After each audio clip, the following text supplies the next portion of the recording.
Thus, Mr. Subramanian Swamy, economist and thinker. Welcome, sir. It's a pleasure to have you here at ThikEdu 2023. Mr. Chawla, over to you.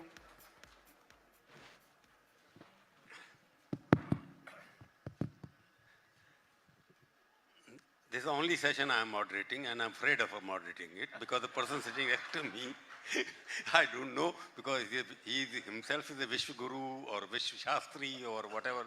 I can't name him because he wears so many caps. He is a Hindu, Indra Samaj Maharaj, he is a Hindutvadi, he is an economist, he is a politician. I don't know what is he, what role he is performing now. So it's very difficult to ask any question. I don't have to interview Dr. Swamy because he's the only genuine economist left in the country, I think, who speaks the first language. He's not a diplomatic economist. And he's also the only politician who calls spade a spade. There's no politician he's not a hypocrite. That is one thing about him. Number two, you never know, when can he turn from a friend to a foe? You never know that also. Because he decides his own terms of engagement. His terms of engagement decides his friendship. Today is my friend, tomorrow he will be my enemy if it don't work according to each other. So it is a very unpredictable personality, and which is good. Therefore, he looks very young, and biographically he may not be that young, but mentally and physically he is very young now. And we have called him today. The topic is what they call global high table. Can India be a VishwaGuru? Because the new terms are being created these days, every day. As the panel were discussing, we are a VishwaGuru or Vishwaneta or whatever we are being defined. But one thing is, which I know Dr. Swamy will give a different interpretation to that. India is definitely much better in global sense. Our recognition much better than it was many years ago. India is on the high table. There's no doubt about it. I'm not saying about individuals, because India as a country, it definitely, we are all proud of. India today is much more better recognized outside the world, whether it's an economy, as a political stability or financial stability. So I would like to know from Dr. Swamy now, because he was one of the most admired person of Prime Minister Modi. I don't know who discovered whom. I don't know yet. Whether he discovered Prime Minister Modi or Modi discovered him, brought him into party and made him the Rajya Sabha member.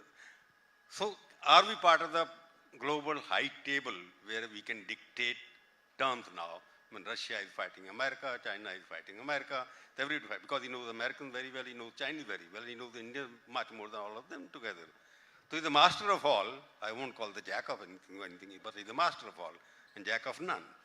So let me ask him, Dr. Swamy, what do you think is happening in India in terms of, is Hindutva going forward? In terms of globally, are Bharat going forward? So there is a Bharat becoming the world global leader, and India Indianized becoming Bharatiya. Over to you.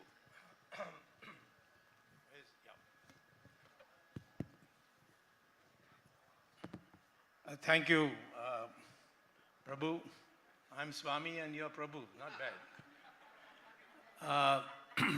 I've known him since he was a college student, and he hasn't changed a bit. Today, for the first time, I'm having him moderate what I'm saying. How much time do I have? All right. All right. I'll address the topic, can India be a VishwaGuru? And then we can take on questions afterwards. It's okay. I mean, it's fine.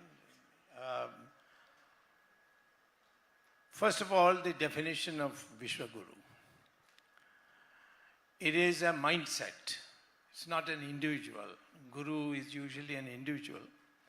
But it's a mindset which of a country which makes others accept our values and practices.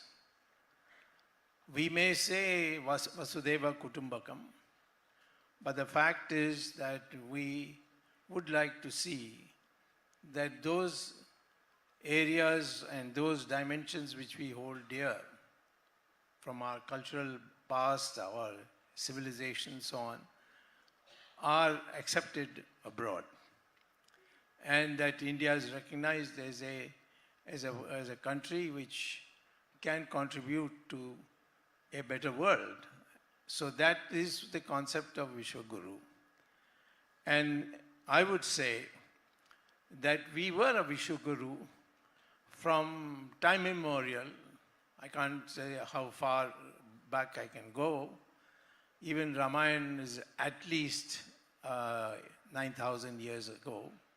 So therefore, I would say, however, that role was terminated finally in the 12th century when Muhammad Ghori unfurled his flag in Delhi. So therefore, after that, we have been in a series of attacks, invasions, looting, and so on till 1947.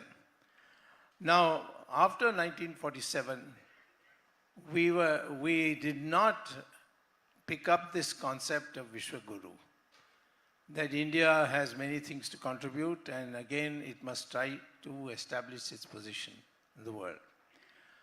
There were people who wrote in as late as 1936 who put the VishwaGuru feature about India in international conferences. In 1936, Harvard University became 300 years old. It was started in 1636 and it became in 1936 300 years old. They called scholars from all over the world. And they called a very famous poet and scholar and the president of the Peking University or Beijing University, Dr. Hushe, to Harvard, to the conference, and asked him to speak on a topic of his choice. And the subject he spoke, and which is printed now, is available in print as a conference volume. The title he gave was The Indianization of China, a case of peaceful borrowing for centuries. Now, this is something which surprises everybody because we don't know our history.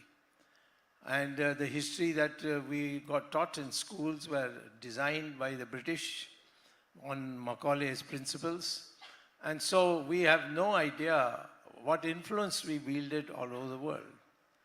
When people today go to Cambodia, Vietnam, Laos, Indonesia, they're surprised to see temples of India with Hindu gods and worship taking place, pujas taking place, because they were never told to look east. We were all told to look west and feel inferior to that west. That was the situation that we were left with in 1947. So I would say, first of all, when we say VishwaGuru, we have to change our educational curriculum to the point where the true facts come out. There is a lot of falsehood which has been put out, which divides us. This Aryan Dravidian theory is the most bogus theory that has ever been invented. And it has been completely negated by the studies that have been done in testing your biological origins. And now there have been journals which have come out which say that all Indians, from north to south, east to west, have the same DNA. And there is no such thing as there was an invasion. First the Dravidians came from somewhere, and then afterwards the Aryans came from somewhere. In fact, if you trace the word Dravidian, it can be traced to Adi Shankara, who went from South India to North India, persuading people to give up Buddhism and return back to Hinduism. And in his case, when he was in Bihar, he was asked who he was. he said, I'm Dravida Shishu. And Shishu means, of course, a child. But Dravida, he explained, is where the three oceans meet, which is Arabian Sea, Bay of Bengal, and the Indian Ocean. And he said that portion is Dravida, Travid, as he explained. So the word Dravida comes not as a question of race, but as a regional, that is South India. Unfortunately, it has been foisted on the Indian people, and a section now think that they are race apart because they are Dravidas. And I don't think that with this kind of brainwashing that has taken place in the past, we can be a VishwaGuru. So we have to get at least to learn what the true history of India is. So I would say today the question will be, can we regain the VishwaGuru status that we had in the past, and what we have to do for that? Now, there are today indications that the international opinion of India is changing. And they are beginning to give India not only the current state in terms of its current status, but India is also being, its history is being revised in a very slow manner, but it is being revised. I noticed that as far back as 2009, the editor of the Newsweek magazine, which is an American magazine, had an editorial article in Newsweek saying, headed, we are all becoming Hindus. And I was very surprised. You can get it in Google if you go and type, her name was, the editor's name was Ann Miller, and say Newsweek 2009. And you'll get from the internet the article. And what she says is that there are so many concepts of Hinduism that we have now begun to accept. The one that caused furor was when she said the Hindus burn their dead people who die, they burn them. That's the most scientific thing to do. Because their theology says that a body is only like the cloth you put on your body. The soul is something that travels without the body. So therefore, she says, look at when you come from the New York airport and come to New York City, how many acres and acres of land is now under the graves that have been put in. So the land which is should be used for other purposes, housing and other such things, is being used for graves. And these graves are very old. People come even now, generation after generation. But the truth is that is not a concept that is scientifically viable. And therefore she says, this is a Hindu concept and we should accept it. Like that she is given. That began in 2009. Now again, if you go to Google and type St. James School, London, and Sanskrit, you will find something. You will find very, if you have not done it, you have not seen it, then you will find this, what I'm telling you is unbelievable. In that is a news item which is an interview with the principal of a very prestigious school in London called St. James School. And the principal is asked this question: why is it that you require children of the ages of 6? And it's an all-white school. He says, why do you require children of ages 6 to 11 every morning for half an hour to recite Sanskrit shlokas? Not only they recited Sanskrit shlokas every morning in school, but just now when Prince Charles was coronated, there was a group from the same school which recited Sanskrit shlokas during his coronation. Which I don't know how many of you were able to see it in the media, but I'm sure that if you had seen it continuously, you would have seen that too. Now the principal is asked, why are you doing this? He says, I have come to conclusion after my study that if Sanskrit shlokas are recited by children of the ages of 6 to 11, every morning, then their brain development is much better than the brain development of other children who don't go through this. This is something which again you should look at. Then again, if you go to Google again, you will be able to find that the the NASA, as it's called, National Aeronautics and Space Agency of the United States, has a journal called Artificial Intelligence. And in artificial intelligence, right now the main thing that is worrying scholars is how to store knowledge in a computer. Because ultimately the robot that you produce is based on a computer, and that computer then recalls all this information that has been fed into it. So he says it's become very important a subject to find out how to store knowledge in a computer for a robot in artificial intelligence. And the author comes to the conclusion that it's very difficult to insert knowledge with English, particularly oral, because if you, while you are speaking, you will say put, and that is P-U-T, and then you will say but that is B-U-T also. So you should say but also instead of but. So therefore English is not appropriate. He goes through a series of language and then finally says there is only one language which is computer savvy, and which we can use for artificial intelligence to store knowledge in a computer, and that is Sanskrit.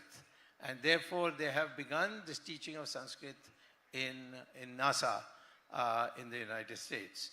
And there are many other places also now Sanskrit being, Germany is teaching Sanskrit in a very big way. It's only in India that we think Sanskrit is something of the past, and it's something that we should be looking forward and so on.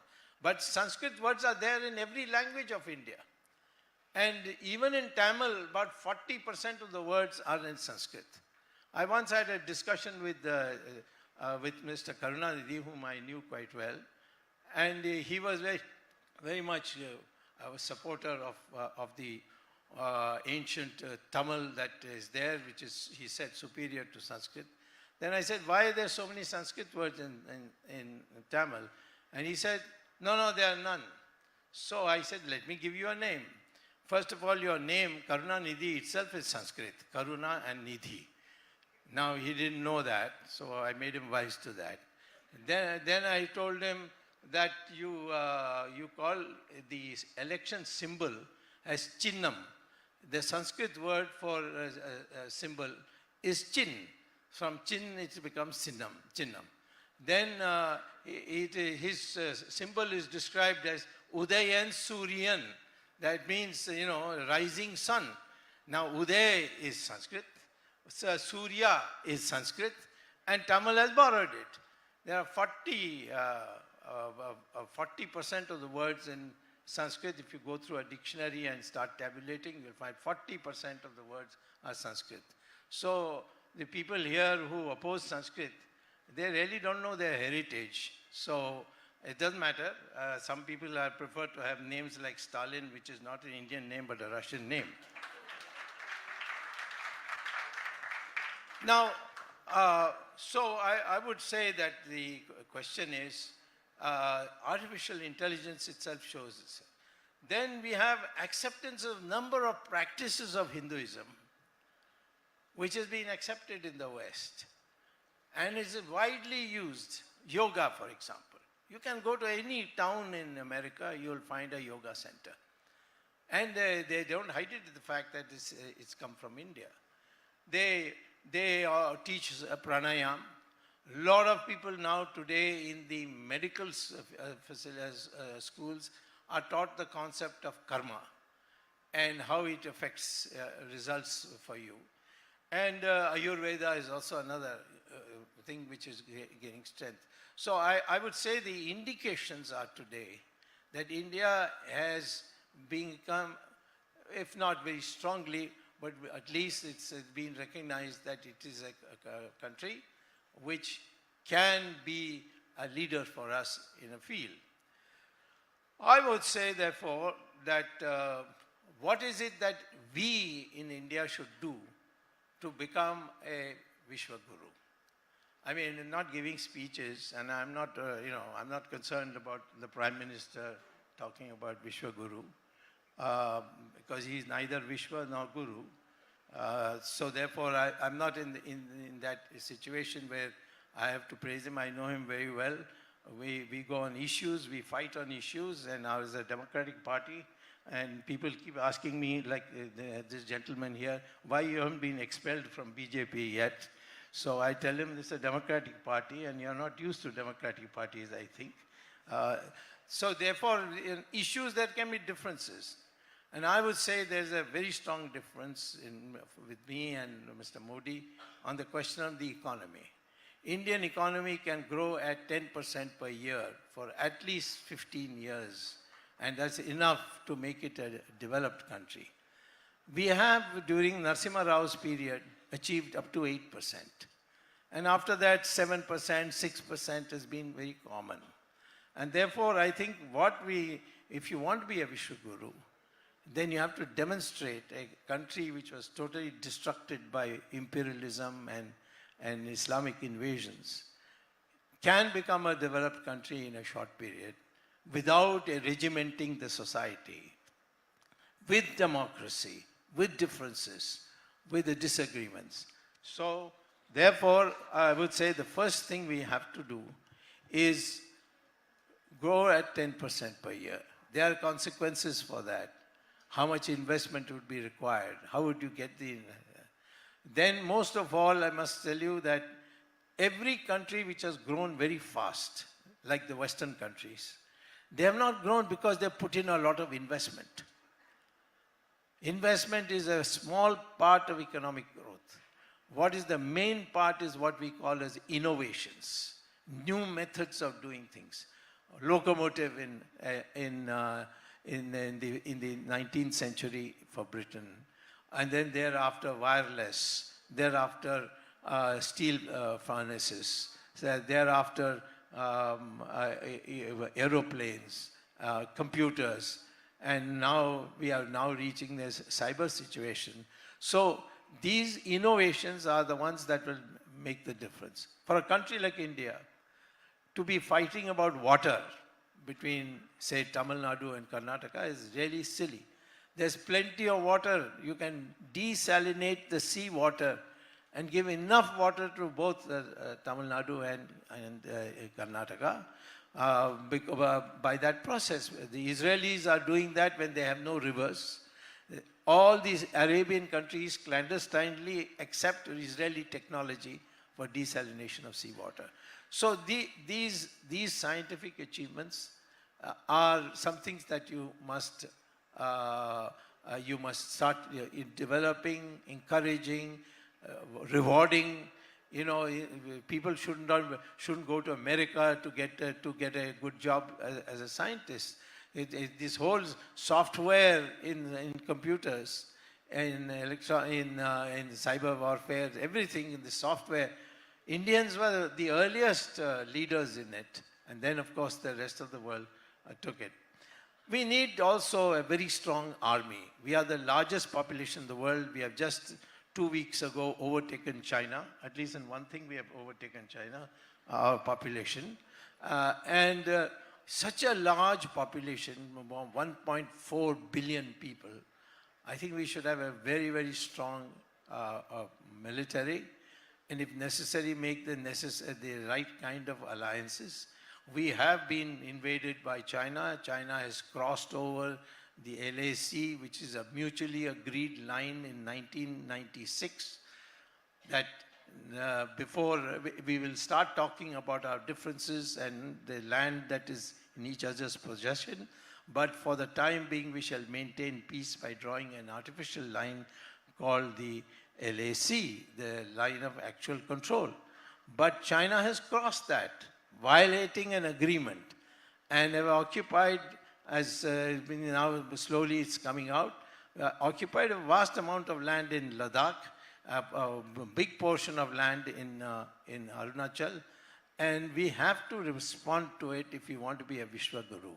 You cannot pretend that the Chinese have not come and nobody has come. All these things to keep the people cool.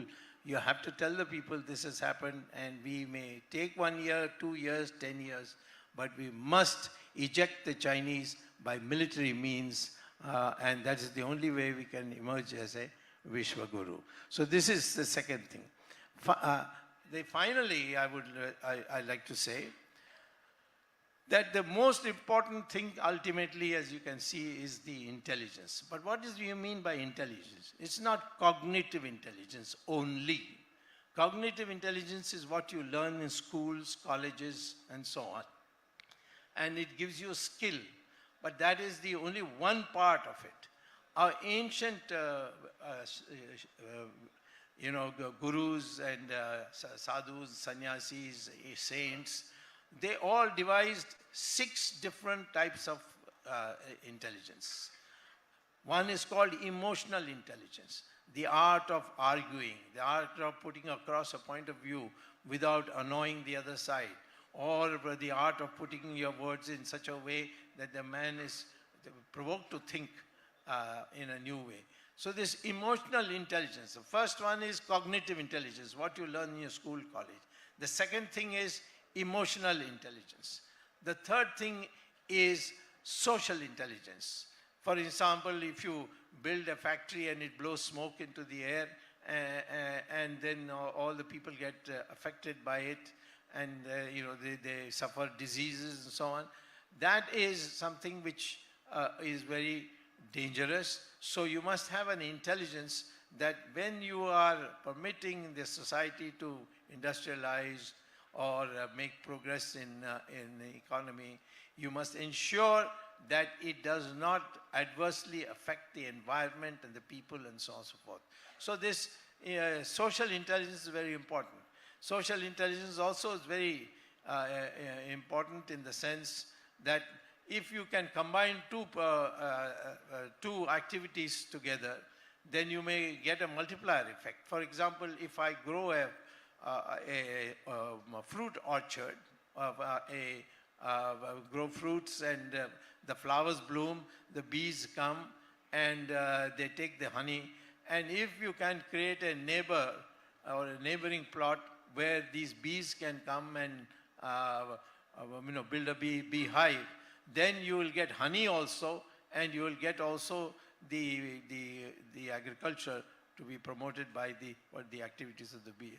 So this is what is called as complementarity in economics, and this is something that we need to do so that we maximize the use of whatever is available to us by nature. So this is the social intelligence. Then there is something called moral intelligence, which means that you function in a way by which you do not do immoral things to get ahead. Unfortunately, that's exactly what is happening. All this corruption, all this loot and all is because we don't have this concept of morality, that you must not ruin the country in order for you to come forward. So the ability to interact is something which is very, very important, and that should be such that you may compete with somebody, may try to get ahead of somebody, but you don't do it by harming that person or cheating that person or using the powers of the state to put him out of action and out of competition. So this is a fourth thing that what we call as moral intelligence. The fifth thing is called spiritual intelligence. Spiritual intelligence is something which now is mind-boggling for people to think about, but it's slowly being accepted. It is believed that, and it was believed by Shankaracharya and all the people who became later as his chelas, that all the knowledge is in the biosphere, that is that area surrounding the earth.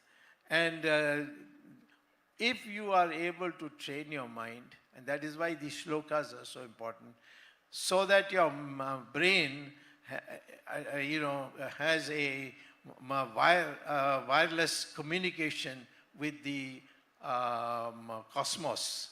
That is where you get the maximum knowledge. You can download the knowledge from the outer space. So this is something this is being developed in the United States in a big way. And the Chinese are also doing it, but we are not doing any research in it, even though we had earlier on formulated this concept when all these great thinkers used to meet. We did it. We have done practically everything which is now being attributed to Newton and German scientists like Leibniz and so on. For instance, calculus. Calculus was invented in India. And in fact, there is a manuscript I've seen called Vimana Shastra. And I was surprised to see it. There they are describing how to build a plane. And what is the fuel they are suggesting? Mercury. So I asked a scientist that can mercury be a fuel for an aeroplane in the future? He says it's a long time in the future, but it is something that is being studied. When you say that Rama came back to Ayodhya on that Pushpak Viman, and the Ramayana text itself says that the fuel was mercury. Today you can imagine we have forgotten all about it. Even the world didn't know about it. It's only now in the research stage. So in that sense, the spiritual thing is very, very important, and particularly the fact that if your mind can connect with the cosmos, then that is where all this japam you do in the morning, all the prayers you do in the morning, all these are aimed at making your mind connect with the outer space. So we will become a new kind of human being. So these are some of the things. There are other intelligences also, like environmental intelligence and so on. But these main five can shape a new Indian, and that new Indian can then can lead the country to become a VishwaGuru, where everybody will come running to us to learn. Like they're coming running to sit with our gurus here. You go to any of our sadhus and sannyasis who have got some reputation, you will find lots of foreigners wanting peace, how to get peace. And they are being taught how to get peace. So the same way you will find in all these other areas also, we will be able to attract the whole world. The world and a large country like ours becoming a VishwaGuru is something that is very much within our reach, and this question is how we reach out to it. Thank you very much. Dr. Swamy, I think you spoke more like a professor. You gave all the various parameters of becoming a VishwaGuru, from spirituality to economics and whatnot. But you are the only propaganda, sorry, I won't use the word propaganda. You are the only propose the word that we are a Hindu nation. There is a contradiction between holistic, inclusive development, then Hindu Rashtra. If Hindu Rashtra you want to call yourself, which you are conversing all over the country, you are going as a more like a Hindu monk rather than you are wearing a saffron even now. There is a contradiction that Hindu Rashtra can be accepted as a VishwaGuru or not? Well, if you go by history, we are Hindus. As Hindus, we made the progress, and nobody else made the progress we made, and most of them copied us in the beginning, and then after suppressing us, they made whatever progress they made. So I won't go into the question of Hindu. It's not a religion that we are talking about. It's a way of life. It includes religion. It's not just a way of life. We say all religions lead to God. Is there any other religion in the world which says all religions lead to God? Only Hinduism says all religions, sarva dharma samabhava. And it's there in our constitution also. So why should anyone object to, and we are 80%. India in population is 80% Hindu. And we partitioned our country so that those who didn't want to live with Hindus could have their own country, which is Pakistan. Of course, they're not making a very good job of running a country. And we may have to take it back one of these days because they're not in a position to do it. But the fact is, Hindus are the most known. I mean, I'm not talking about riffraffs and gundas and thugs and so on who have to be dealt with in a very strong way. But internationally, nationally, Hindus are the most tolerant people if you are a genuine Hindu. Professor, I'm a little confused about it because I've been raising this question for many years in my mind. Hindu way of life or Hindutva, Hindu Dharma is the ancient, which is not known. I'm a little worried why it was known as Bharat and not Hindu. Of course. So what is the difference between Hindustan, which was the Urdu mixing of that? No, there's no Urdu. Why we still call India, that is Bharat? Why not calling it Bharat, which means Hindu?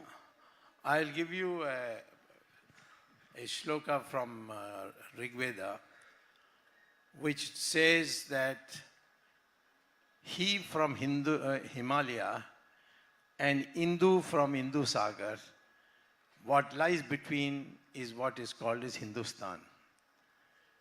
It's there's all this that the Arabs brought this word, or they couldn't pronounce Sindhu river, so they called it Hindu river because they, instead of sir, they use her. All this is but nonsense, you see. What is the difference between Bharat and Hindustan? The difference is that Bharat is the concept of our republic. And we've given the name of a king who first brought this whole idea that my children need not become kings. If you find the best person better than my children, then they become kings. And so he himself chose somebody who was not his child and made him a king. So we have named the country as Bharat in honor of him and to represent the concept of a republic. Whereas Hindu and Hindustan it describes the nation as a people, that these are the people with these beliefs. And these beliefs are of course multidimensional, but they are beliefs in which we also say that all religions lead to God. Sarva Dharma Samabhava. It's there in the constitution. I'll ask you the last question before I disperse. Do you think the VishwaGuru concept which your party is talking about, you're still a member of the BJP, I assume so? Well, I'm a member of the BJP till you throw me out, and I don't. And you won't be able to. No, I am because my support is very, very solid. So in the party. You're supportive to the cause. You are only, infatuated by the individuals in the party. So, I'm not. So I'm talking about VishwaGuru, the concept they are talking, the party is talking, that we... Party is talking of whatever Mr. Modi says. They don't apply their mind. The crowd that is surrounding Modi... They are linking it with an individual. VishwaGuru. That's wrong. It's got nothing to do. The concept of BJP is It has wrong. got nothing to do with the individual. It is a concept, as I told you, of what we are. It's not a question of who Modi is. That's not got nothing to do with it. Well, flatterers are there who do this, and Modi would be making a mistake if he thinks that he can run the party or take the country forward based on people who are mediocre, because he has chosen his cabinet also on the basis of mediocrity. He has implemented the Hindutva agenda. He has got the three... No, he hasn't implemented. He's got the Ram Mandir going on. No. I'll stop you here. 370. He opposed Ram Mandir till the end. He got his friend Mr. Gurumurthy, or his chela, Mr. Gurumurthy, to even present a petition while I was arguing in the court that the land which Narasimha Rao had nationalized so that we can build a big Ram Mandir, that land should be returned. It was rejected by the Supreme Court and it never got any publicity. On Ram Setu, it has to be declared as a national heritage monument. Every day, every week I have to go to the Supreme Court. Supreme Court then asks the Solicitor General. He says, oh, we are working on it, we are working on it. Therefore, last 8 years he has not done it. But the impression that No, wait a minute.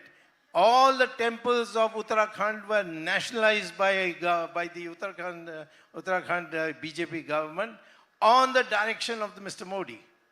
So don't say he's a Hindutva man. But he's the most popular among them. That is a different matter. You see, even Hitler was very popular. That doesn't make him think. I am saying that as far as Hindutva is concerned, Modi's contribution is zero. What do you think? What is the future of Professor Swamy and Modi, both together? Well, he's an old friend of mine. I know him since 1972.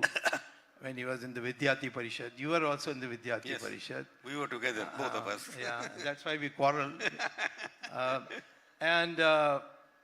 I have no personal differences with him. But I am against the policy to keep silent on China. His economic policy is a complete rubbish. I've written it to him and sent it to him why it will not work. You may say India is a world leader, 6.5%. You will say it before the budget starts. At the end of the budget, you will forget what you said and you will give a new number. I can tell you, if you want to see the true statistics, the GDP, which was at 8% in 2015, has come down every year. And today, if you take the average between 2019-20 to 2022-23, you will find that the graph is down. Call any economist, you call him on this as a platform, and ask him to debate with me. No one will come, I'll tell you, because they know what will happen when I... What do you see him in 2024? Huh? 224, Modi is baar 350 par. Modi, what about 24? How can I say what is going to happen 24? There are so many actors in the BJP, there's RSS, I don't know what they are thinking, they won't also disclose it. Then there's all these Bharatiya Mazdoor Sangh and Vishwa Parishad and so many things, you see. But they will win or not? Huh? He will win or not? BJP will win, that I'm 100% certain. There's no challenge to BJP. But who will be Prime Minister, I can't say. Thank you very much. That BJP will decide probably. Exactly, BJP will decide. And the BJP Modi now. That's what you see. See, the main problem with us is that outsiders are more sycophantic than those inside. Thank you very much.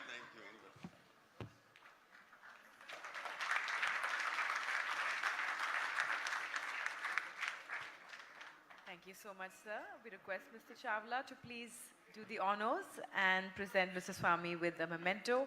Thank you so much for being here with us at ThikEdu 2023.